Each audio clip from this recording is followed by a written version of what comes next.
안녕 친구들. 오늘은 10길 물속은 알아도 한 길 사람 속은 모른다는 속담으로 시작할게요. 사람의 마음은 제대로 알 수 없다는 뜻이죠. 10길은 약 30m이고 한 길은 약 3m야. 단위가 비교할 수 없을 정도인데 그럼에도 사람 속을 관찰하는 게 더 어려워요. 여러분도 이걸 잘 알죠? 그런데 마음을 관찰하는 도구가 있어요. 그게 말이랍니다. 말은 내 마음을 드러내는데 그리고 다른 사람의 마음을 건드리는데 가장 확실한 수단이에요. 말을 통해 남이 나의 마음을 관찰할 수 있고 나도 남의 마음을 살펴볼 수 있어요. 지금까지 잠언에서 자주 지적했던 이 내용을 오늘 본문을 통해서 다시 알아봅시다. 기도할게요. 하나님 아버지, 오늘 주시는 말씀을 잘 묵상하고 삶에 적용할 수 있도록 도와주세요. 예수님의 이름으로 기도드립니다. 아멘.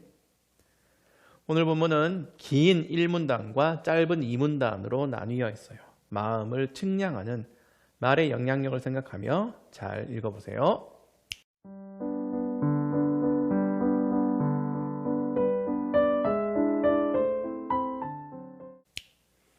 오늘 본문은 온통 말과 마음의 관계를 잘 설명해줘요. 13절, 14절, 19절, 20절에서 말이 마음을 상하게 할 수도 영혼을 만족시킬 수도 있다고 하고 결정적으로 20절은 혀가 살리기도 죽이기도 하는 힘을 가졌다고 하죠. 그래서 20절 후반부는 혀를 놀리기 좋아하는 자는 그 대가를 받을 거라고 경고해요.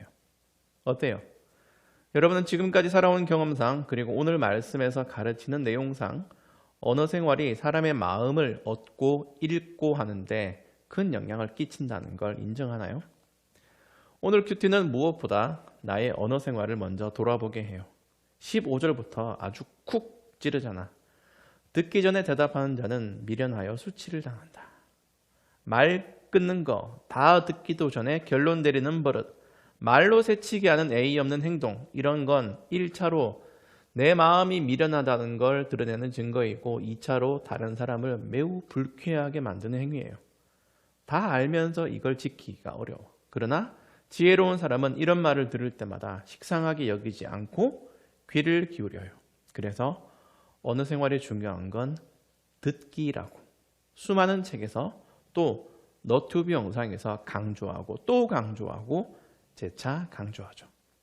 잘 들은 다음에 잘 말하기, 말 잘하기겠죠? 그러니까 대화는 사실 단어와 문장만 아니라 마음과 마음이 오가는 거예요. 말이 뭐라고?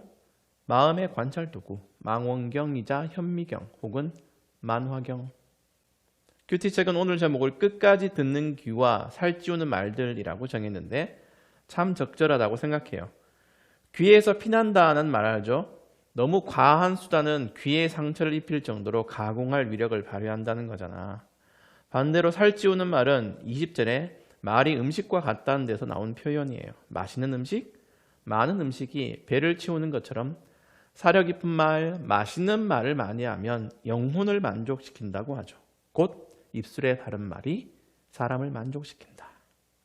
모두 이러면 얼마나 좋을까? 귀에 상처내고 마음을 확 긁어버리고 흉지게 만드는 말이 없다면 우리 사는 세상은 얼마나 아름다울까? 인간관계가 얼마나 쾌적할까? 그러나 모든 사람은 그 반대로 말을 사용하고 있어요.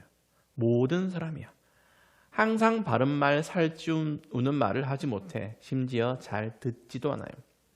현실이 이렇기 때문에 우리는 두 가지를 거듭 기억해야 해요. 첫째, 이렇게 말이 오염된 건 죄의 결과이다. 둘째, 우리는 말씀이 필요하다. 죄인들에게 먼저 다가오신 하나님은 말씀해 주시는 분이에요.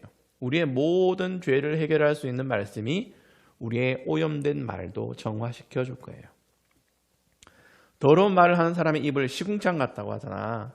정도의 차이가 있을 뿐 죄인인 우리는 참 더럽고 끔찍한 말을 자주 내뱉어요. 그래서 말씀의 자극이 필요하고 잠언이 줄기차게 말조심, 입조심, 혀조심이라고 강조하는 겁니다. 잊을만 하면 가르쳐. 또 신약 야고보서도 말조심하라고 하죠. 야고보서 3장 8절에 혀는 능히 길들일 사람이 없나니 쉬지 아니하는 악이요 죽이는 독이 가득한 것이라. 이 구절 앞뒤로 온통 말에 대한 경고가 있어. 이렇게 가공할 능력의 말을 정화하려면 뭐가 필요하다고? 말씀. 다시 말할게. 잠언은 지식과 지혜의 근본이 하나님을 아는 것, 경외하는 것이라고 가르쳐요. 이 원칙이 오늘 본문에도 스며 있다는 걸 기억하세요. 우리는 한낱 인간의 말로 상처 주며 살지 말고 소극적으로 바르고 고운 말만 사용하며 만족하지 말고 적극적으로 생명을 살리는 말, 영혼을 살찌우는 말을 하도록 노력해야 해요. 안 돼. 정말 안 돼. 부정할 수 없어요. 어려워. 하루라도 불평, 짜증, 못된 말, 후벼 파는 말, 인생 부정하는 말, 저주하는 말 중 하나는 꼭 내뱉어. 차라리 밥을 굶는 게 쉬울 것 같아. 하지만 매일 그러면서 리셋될지라도 말씀으로 말을 정화해가는 과정을 포기하면 안 돼요. 그래서 설교가, 큐티가 필요한 겁니다. 우리는 말씀을 잘 들음으로써 내 마음을 가꾸고 그걸 내 말로 남에게 드러내 보여야 해요. 오늘은 내 말이 많았네요. 이제 어떻게 살지 고민합시다. 구체적인 적용점을 찾아보세요.